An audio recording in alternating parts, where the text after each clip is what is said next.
ಇಲ್ಲ, ಈಗ ಅದ್ರ ಬಗ್ಗೆ ಈಗ ನಮ್ಮ ಉಪಮುಖ್ಯಮಂತ್ರಿ ಹೇಳಿದ್ದಾರೆ, ಅವರು ಅದ್ರ ಬಗ್ಗೆ ಸ್ಪಷ್ಟವಾಗಿ ಉತ್ತರ ಕೊಡ್ತೀನಿ ಅಂತ. ಮತ್ತು ಸುರೇಶ್ ಅವರು ಕೂಡ ಬೇರೆ ಅರ್ಥದಲ್ಲಿ ಹೇಳಿದ್ದಾರೆ ಅಂತ ಅನ್ಕೊಳ್ತೀವಿ. ಯಾಕಂದರೆ ನಮ್ಮ ದೇಶ ಒಂದಾಗಿರ್ಬೇಕು, ಅದ್ರ ಬಗ್ಗೆ ಎರಡು ಮಾತಿಲ್ಲ.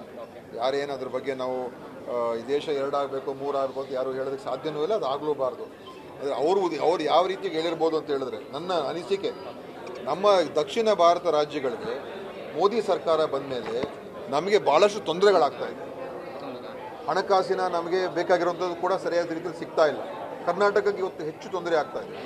ಇದೆಲ್ಲ ಇವತ್ತು ಏನಾಗ್ತದೆ, ಎಲ್ಲೊಂದು ಕಡೆ ನಮಗೆ ತಾರತಮ್ಯ ಆಗ್ತಾ ಇದೆ, ನಮಗೆ ಬೇಕಾಗಿರುವಂಥ ನೆರವು ಸಿಗ್ತಾ ಇಲ್ಲ ಅಂತ ಒಂದು ಆಲೋಚನೆ ನಮ್ಮಲ್ಲಿ ಬರ್ತಾ ಇದೆ. ಅದಾಗಬಾರ್ದು. ಕೇಂದ್ರ ಸರ್ಕಾರ ಯಾವುದೇ ಪಕ್ಷದ ಆಡಳಿತ ಇರ್ಬೋದು, ತಾರತಮ್ಯ ಮಾಡಬಾರ್ದು ಅಂತ ಆ ರೀತಿಯಾಗಿ ಹೇಳಿರಬೇಕು ಅಂತ ನನಗೆ ಅನ್ಸುತ್ತೆ. ಹೊರತು ಖಂಡಿತವಾಗಿಯೂ ನಮ್ಮ ಭಾರತ ದೇಶದ ಭವ್ಯ ಇತಿಹಾಸ, ಸಂಸ್ಕೃತಿ, ಪರಂಪರೆ ಇರುವಂಥ ದೇಶ. ಅವೆಲ್ಲ ಒಂದಾಗೇ ಇರಬೇಕು, ಒಂದಾಗೇ ಇರ್ತೀವಿ, ಮುಂದೆನೂ ಕೂಡ ಒಂದಾಗೇ ಹೋಗ್ತೀವಿ. ತೋಡೋ ಪ್ರಶ್ನೆನೇ ಬರಲ್ಲ. ಅವ್ರು ನೋವಿರ್ಬೋದು ಅಷ್ಟೇ. ಯಾಕೆಂದರೆ ಇವತ್ತು ನಮ್ಮ ಅನುದಾನಗಳು ಸರಿಯಾಗಿ ಬರ್ತಾ ಇಲ್ಲ, ಬರಗಾಲ. ಇವತ್ತು ₹1 ಕೂಡ ಬಿಡುಗಡೆ ಮಾಡದೆ ಹೋದರೆ ಇವತ್ತು ಸುಮ್ಮನೆ ವಿರೋಧ ಪಕ್ಷ ನಾಯಕರು ಅಶೋಕ್ ಅವರು ತಿರುಗಾಡಿ ಬೀದಿ ಹೋಗ್ಬಿಟ್ಟು ನಮ್ಮ ಬಗ್ಗೆ ಮಾತಾಡ್ತಾ ಇದ್ದಾರೆ. ₹1 ಕೂಡ ಬಿಡಿಸೋದಕ್ಕೆ ಅವ್ರ ಕೈಲಿ ಸಾಧ್ಯ ಇಲ್ಲ.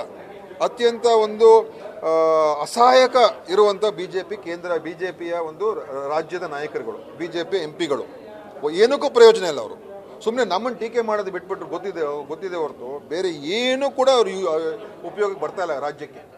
ಏನಕ್ಕೆ ಬೇಕಾಗಿದೆ? ಹೌದಪ್ಪ, ನಾವು ಇವತ್ತು ನಾವು ಕೊಡ್ತಾ ಇದ್ದೀವಿ, ₹2,000 ಕೊಡ್ತಾ ಇದ್ದೀವಿ ಎಲ್ಲ ರೈತರಿಗೆ. ಪ್ಲಸ್ ನಮ್ಮ ಗ್ಯಾರಂಟಿ ಯೋಜನೆಗಳು ಜನರಿಗೆ ಮುಟ್ಟಿಸಿದ್ದೇವೆ, ಅದು ಎಲ್ಲ ಜನರಿಗೂ ಮುಟ್ಟಿದೆ. ಅದು ಇವರು ಒಂದು ನಯಾ ಪೈಸಾ ಕೊಡೋಕ್ಕಾಗದೇ ಇರುವಂಥವ್ರು ಯಾವ ಒಂದು ಕಾನ್ಫಿಡೆನ್ಸಿಂದ ಅವ್ರು ಮಾತಾಡ್ತಾರೆ ನಂಗೆ ಅರ್ಥ ಆಗೋದಿಲ್ಲ. ನಾಚಿಕೆ ಆಗಬೇಕು ಅವ್ರಿಗೆ. ಬಿಜೆಪಿ MP ಗಳಿಗೆ ನಾಚಿಕೆ ಆಗಬೇಕು, ಅಶೋಕ್ ಅವ್ರಿಗೆ ನಾಚಿಕೆ ಆಗಬೇಕು ಈ ಥರ ಮಾತಾಡೋದಕ್ಕೆ. ಎಷ್ಟು ಅನ್ಯಾಯ ಆಗ್ತದೆ ರಾಜ್ಯಕ್ಕೆ. ಸುಮ್ಮನೆ ಕೂತ್ಕೊಂಡಿದ್ರೆ ಹೇಗೆ ಅವರು?